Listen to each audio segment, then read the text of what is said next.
Welcome back. A federal judge in Maryland expected to press the Justice Department today over the case of Kilmar Abrego Garcia, the Salvadorian national with alleged MS-13 ties who was deported last month. The Supreme Court has ruled that the U.S. must facilitate his release and send him back to the U.S., but Trump officials leaving that decision up to the leader of El Salvador. Here they are yesterday in the Oval Office. Watch. Can President Bukele weigh in on this? Do you plan to return him? Well, I'm supposed to have suggesting that I smuggle a terrorist into the United States, right? It's always so good. How can I return him to the United States? Like, I smuggle him into the United States, or what do I do? Of course, I'm not going to do it.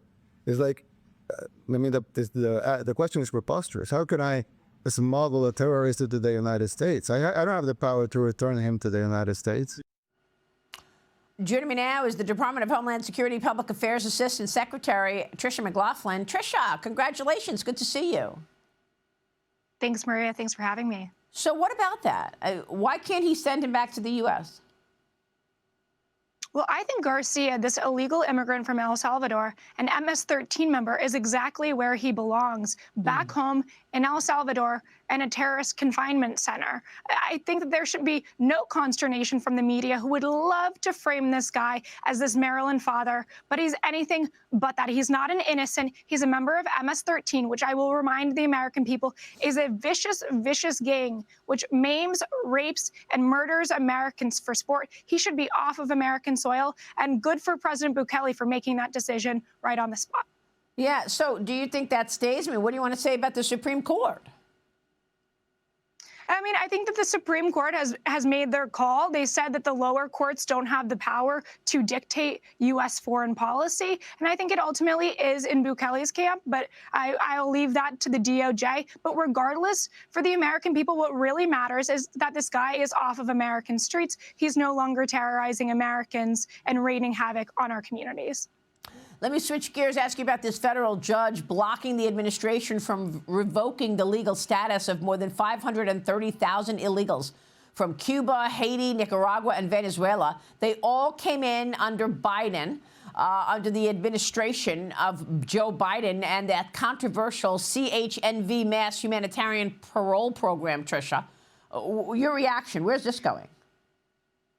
I mean, we've seen this over and over again, and this administration is going to continue to fight illegal immigration as well as reinstituting integrity into our current immigration system, into our legal immigration system. Maria, it is stunning to see how many unvetted immigrants came into this country, and that's an issue that really does need to be solved. And President Trump and Secretary Noem are doing everything they can to make sure that we have integrity into our immigration system. The right people are coming into this country. And, you know, it's been a train wreck with the Biden administration trying to undo everything that they've done.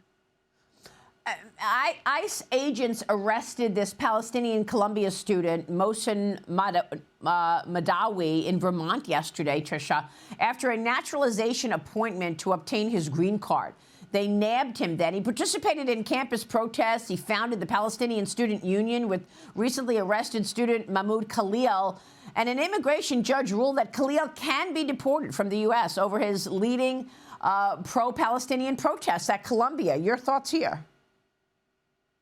Maria, viewers will remember it was just about a year ago when these Columbia protests really just got so out of control. These students were taking over buildings. They were preventing Jewish students from getting into their campus and from getting into their classrooms. They were harassing Jewish students. This goes far beyond free speech. And I think that this is a message to any person who is here on a visa or on a green card who's going to be glorifying terrorists, supporting terrorists, spreading their propaganda, and spreading hate against Americans, that it is a privilege to live and study in this country, and the Secretary of State has the authority to terminate that, and he will.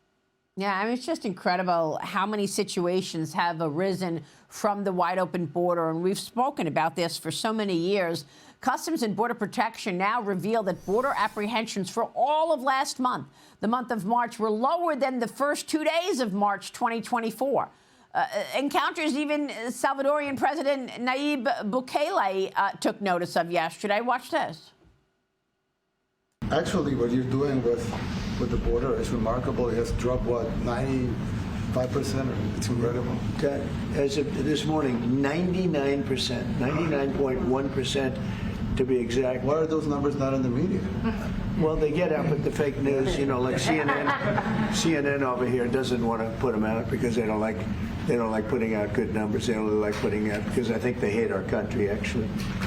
Yeah, But it's a shame. You're right. Isn't that a great question? Why doesn't the media? Why don't they put out numbers? Yeah, 99%. I mean, it's crazy, right? Well, Tricia, these are compelling numbers with border apprehensions down 99% or 93%. And it has to do with now new enforcement at the border, right? What can we expect going forward, Tricia? Well, absolutely. And on November 5th, 2024, the American people came out in droves to vote for a secure border. And that's exactly what President Trump is delivering on. And that's exactly what Secretary Noem has been so brilliantly delivering on with our brave CBP agents and officers. Our border is the most secure it has ever been in history. And what does that mean for the American people? That means not only do we not have droves of illegal immigrants coming into our country, but that our CBP agents are able to not just be stuck processing these people at our processing facilities. They can actually get out in the field and be catching these bad guys, catching these cartel members, catching these child smugglers, catching these drug traffickers so that we can prevent fentanyl and other deadly drugs from getting into our country and prevent human trafficking. I will also note, Maria, another great number coming across the board as the number of unaccompanied children is at its lowest levels in American history at our border. That is preventing human trafficking, and that is great for the American people, but also for these poor migrant children. I mean, I think the most untold story of the Biden administration is the 300,000 missing migrant children that, you know, we're still looking for to reunite with safe guardians or safe relatives. Yeah, I mean, can you imagine how many people were unvetted during this period and what the implications of that are? For years to come, we'll be feeling this, Tricia.